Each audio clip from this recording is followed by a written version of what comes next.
Six new accusers in the Diddy case. By the time you hear this, there'll probably be more because there inevitably is every time we talk about this.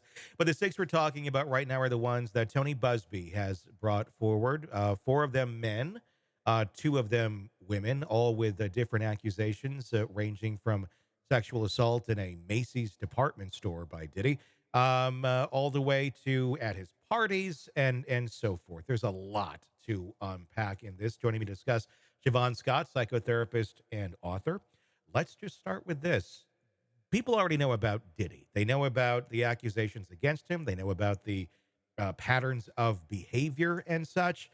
It's not hard today if someone were to say, Diddy did this to me, to come up with a story that seems in line with the other many stories. It's not a secret anymore. So with these six and the other 120 that are pending with Busby, how do we know what's real? How do we know what's going to be a legitimate claim or not? It's just getting nightmarish, isn't it? It's Yes. it's how do you even sort that out? That's the question of the year here with this story. Mhm. It's becoming increasingly murky, and all kinds of people are making these bizarre, horrible, often, just shocking allegations. But I don't know how we can sort all that out. Who's got some kind of supporting evidence, Mhm. something, just to indicate that they really were at that place at the time that they're claiming. Did anybody else notice anything? Have they told other people over the years? I mean, it's a tough one. Especially when it goes back to like the 90s. I mean, Yeah, we're talking, I mean, there's not digital footprints. There's, that doesn't yeah. exist. There wasn't such a thing, really. Maybe your beeper, but even then, there's just a lot of questions that are going to be Hmm. raised here as to, how do you corroborate something like this? And it's not to say that you don't want to believe a victim by any means. Right. It's just you can't necessarily charge somebody with a crime that there's literally no evidence to convict them on other than a person saying it, which is why, unfortunately, many cases with true abuse that goes on never go anywhere because there isn't that Yeah, evidence. exactly. We What see that all the time. what do we have different in this case where maybe there's going to be a chance to corroborate this that maybe we wouldn't see in many other cases? Yeah, I'm not sure of all the details that they're alleging at this point and what they may have. And of course, I think in many cases, people are just hoping that they get some sort of a payout from Mhm. it. If they realize that, yeah, there's no way we can come up with something that's going to corroborate it in a court, that maybe they get some benefit in some other way. That's the interesting thing with this is what are you gonna get at this? Yeah, He has a lot of money. We do know that into the billions of dollars. He's gonna have a lot of court costs. They're gonna yeah, probably go pretty high. And then there's a lot of people that are going to need to be paid out in some sort of a settlement of some sort at the end of the day. But this is a lot of people, 120 some here, but it's gonna be more. We're probably gonna get into the thousands probably. of accusers Yeah. by the time all this is said and done. Throwing someone's hat into the ring on this, it also risks exposure of who they are. They're Jane Does and John Does right now. Yeah. I guess the question is, um, you know, is it worth it for those individuals? Do they, to I guess it's a personal question. Do you want your name exposed out there? Do you want to have to relive in the scrutiny of it all? Exactly. That's a Yeah. big question. What sort of battles do individuals who have been victims of something like this, what do they go through in their mind when they determine, yeah, I do want to stand up, I do want to have my voice heard, I do want to be known as, I was a victim of this person because I don't want other people to be victimized. Let's talk about that a little bit. What goes on in one's mind to make that determination if it's right for them to come forward? It's something that I think a lot of people choose to never do just because of the shame that's attached to it. But also, as they see other victims coming forward, we saw that with the Me Too movement, is that was what Me Too was about, is this happened to me too at some point in my life. And so I think as people get a sense of power and validation when they see other people coming forward and being believed. And so at that point, it's a process that they have to go through. What is it going to cost them? But at some point, the benefit seems to outweigh the cost. Yeah, and that's probably very much, like I said, an individual choice Yeah. for every single person as to whether or not they want to relive it essentially by putting all of that out there. Let's Yes, talk about exactly. the requests that we've seen now from the side of Diddy's attorneys. They are requesting, and this is on the federal level, that the accusers' names be released. This is interesting. Uh, Mhm. Obviously, there's a lot of thoughts here. It would certainly put some attention off of Diddy and onto other people. It's argument that's being made, or the argument that's being made by Diddy's attorneys, is that they need to release this so it's not a guessing game Yeah. when they're trying to investigate this and gather exculpatory evidence, do their job, Yeah. basically. You can't defend yourself against a ghost that No. you don't know the information on. What do you think could happen here with these names being released? I mean, these accusers, they, in the federal indictment, there's no guarantees that your name's not going to get out there. Um, Mhm. is it appropriate at this time that the feds do release these accusers' names just because, for the sake of justice being effectively, drawn out here? They can defend themselves as they should be able to, Yeah. and we know the full details of who's claiming what here to determine the legitimacy. Yeah, it's gonna have to be released at some point. I don't know the legal maneuvering at what point it's mandatory that has to become evidence in order to prepare the defense, as they have a right to do. So that's just another hurdle that I think we're gonna see, we're gonna get past that, but I don't know at what point. What happens with an accuser, with someone who's been victimized, and let's say it's a legitimate case, it's someone who Mhm. Yeah, legitimately was true. violated, and something like this happens beyond their control. Their name gets out there. Obviously, this is a pretty big case, very large scale in terms of the attention on it. But we're humans, and I think we all, we react to things similarly in some ways, shapes, and forms, regardless of the scale of the crime. There's a lot of personal things going on. These are personal experiences, personal attacks Mhm. that they once experienced, and now suddenly their name is out there.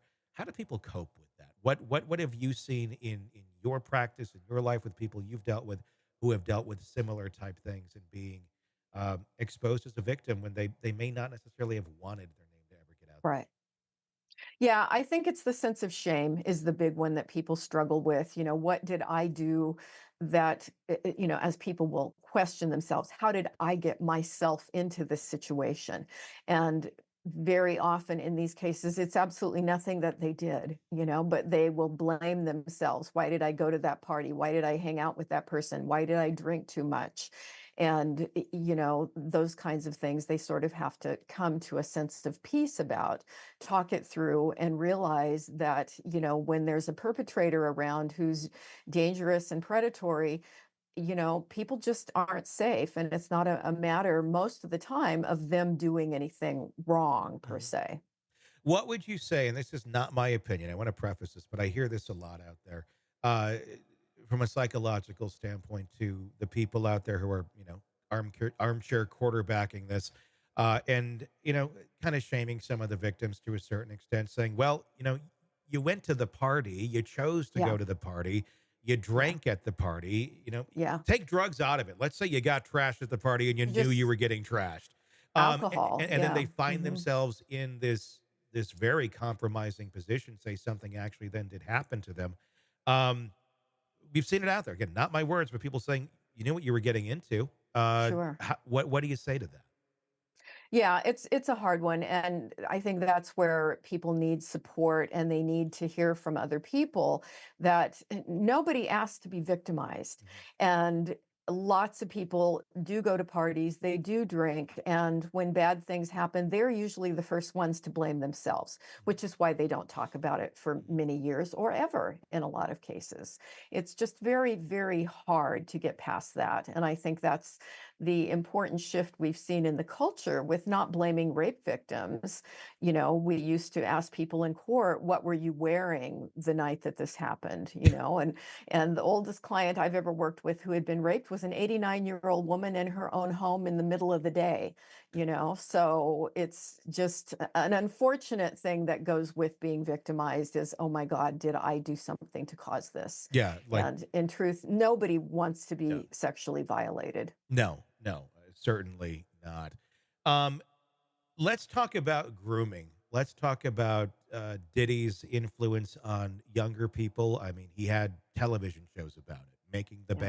the band, all that, where it's young, up and coming people that have some talent that he essentially grooms and teaches how the industry works. We're seeing accusations come up from the group Identity Kane. Um, we are also suspecting allegations from others that have not necessarily come forward yet, but there's been some very suspicious reporting that's been done. The Post put out a piece a couple weeks ago talking about the individual who is supposedly the A-list celebrity in this video. That is not going to be good for this celebrity. Talking about how ashamed they are, how they just want nothing to do with this person. They want to move on from that time in their life. They feel like they were a victim as well. It goes on and on. It does not name the person, but then you turn the page and you read a story about a man named Justin Bieber, who Yeah. also was a child at the time when Diddy started hanging out with him. The Post also points out that it's questionable. It was in the video if the person was of age at the time, which starts to make people wonder about this. And Mhm. again, Justin Bieber's accused Diddy of nothing. He doesn't want much to do with him. He's just trying to live his own world. So we're not saying this is him in the video, but there are some very interesting correlations because he's saying a lot of the same things. According to his friends, wants to be away, feels like he's being victimized again by these accusations coming out. Um, there's a lot there. It sounds like the same Mhm. story. I'm not Mhm. saying it is. I don't know. But him, insert anybody here who could be young and have been victimized by Diddy, groomed from a very young age to think Mhm. this is how the Mhm. lifestyle is. This is how it works. You're a superstar now. You can take advantage of it. All these women are for you. All these cars, this Mhm. money, this wealth. And if you Mhm. don't know any better, from 14 on up, you're being taught this is how it works. Um, Mhm. and if he's in these videos, I guess it's going to depend what's going on in these videos. But Mhm. I believe, this person is probably just as much a victim of Diddy Oh, as very well, much. if Yeah. especially they were that young. But Yeah. what if they were in these videos doing illegal things, violating other people that they should not have been? But this is all they knew. I mean, one could argue if they were of age, you're an adult, you know better. But we're not. That's not really what we're talking about here. We're talking about someone who is Mhm. brought up in this weird bubble of Diddy. Yeah. How would you know Yeah. better? I mean, when we talk about that, when we talk about who may come forward like this, whether it's Bieber, again, we don't know anything if there is, but it's somebody of that nature, of a high stature, was young. How do we handle something like that? How do you think that that should be handled in terms of a court of law? If you were abused like this and then go on to do similar things. Again, not saying he did, Yeah. just pure speculation. How does that get handled? Yeah, and that's where I think often the legal system, we don't really have a good process for how do we sort that out. Hmm. And it's really up to the district attorneys what they choose to do with it. And at this point, who knows? Because we don't have enough evidence to really call it, so we don't really know what's out there. It's horrifying, and the thing that it speaks to me of is this other construct called the dark triad. Hmm. And that's when you get a combination of personality traits. That's a very dangerous person. And we often talk about cluster B, but this is a different but similar construct. And the dark triad is traits within a person where you have narcissism, and we talk about that all the time, the sense of being grandiose, being special, using other people for their own intents and purposes. And then you have Machiavellianism, which is somebody who's very manipulative. And when you think of someone who can bring other people into their fold and into their behavior, that sounds very Machiavellianism. And Hmm. again, it's to serve their own ego needs. And then you throw in psychopathy with that, and that's a person without a conscience, without any ethics or integrity. And all three of those traits together are really, really well, they're just evil. It's Yeah. just an awful kind of person. And so when I hear about all this grooming, I mean, this is sort of in that dark triad category. Yeah. It's like somebody who's just really dangerous. And that's what this looks like here. So I think we have to take that into account when we look at young people who have been brought up in this. the extent of that victimization, it can it extend past age 18? Sure, Yeah. it can. And so I think we need to look at that. Whether the legal system allows us to do that is another story. Sure. I mean, age is just a number when it comes to that. Psychological Yeah, development, grooming. Just because you're 18 doesn't mean you're suddenly like, oh, I'm wise now beyond my years. exactly. Yeah. I mean, it's really disturbing just trying to think about what, he might have done to these people. When you talk about the dark triad, is that something that people are, if they have it, they've always been like that, they've always had, or is it something where I kind of got one edge of the triangle going pretty solid over here, and as they continue to develop those traits, well, we kind of move over here, and then we add the other part of the dark triad, a dark piece of the triangle into it, and then we eventually have the dark triad? Or is this someone who's always kind of been there, but as more power increases, well, then so does the power of the dark triad? Yeah, they get bold. They Yeah. get bold. And I think it's someone who's always had those tendencies.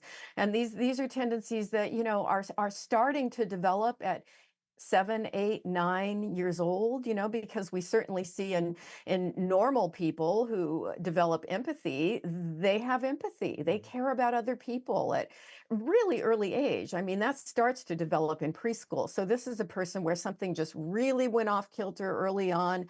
They've probably got some biological differences that make them more vulnerable to it. And then the way they're raised by their parents, they get away with stuff. They manipulate the parents, they manipulate people in school, and they just get really good at it. And then, yes, as they succeed in society and they gain more wealth and power, they really get bold and it can take off. And it really sounds like what we're dealing with here. Somebody that has this much power and is this innately off. I mean, it's really sickening. It is. It is. And it seems that it just keeps getting deeper and darker by the day. And then I should mention too that just as there's a dark triad, there's a light triad, and Ooh. that's somebody who's adept with empathy, compassion, and altruism. And the person that pops into my head that we see so much about in the media now because he's 100 years old is Jimmy Carter, Sure. and somebody that is just always known for caring about people, being compassionate, and then taking his fame out into the world to try to do good. And of course, when we talk to parents, these are the qualities we want to see kids grow up with. Mhm. In a positive society, you want it filled with light triad Mhm. people. Are the light triad people easy prey for the dark triad people? It certainly could work that way, yes, because if you're a person who has a lot of empathy, you expect the rest of the world to treat you the way you treat them. Mhm. And often that's not the case. And so I think, yeah, going back to raising kids, we do want to teach them that this is the way we want to behave, but not everybody is like this, and you do have to be careful. Hey, thanks for checking out the video. Be sure to follow us wherever you download podcasts, and especially Apple Podcasts, where you can get advanced episode and premium content on our premium channel right there. Also, be sure to follow us on social media so you don't miss any breaking updates on the stories that matter to you most. We're on TikTok, X, Instagram, Facebook. Just search Hidden Killers Podcast with Tony Brueski, and you'll find us right there. Again, thanks for watching.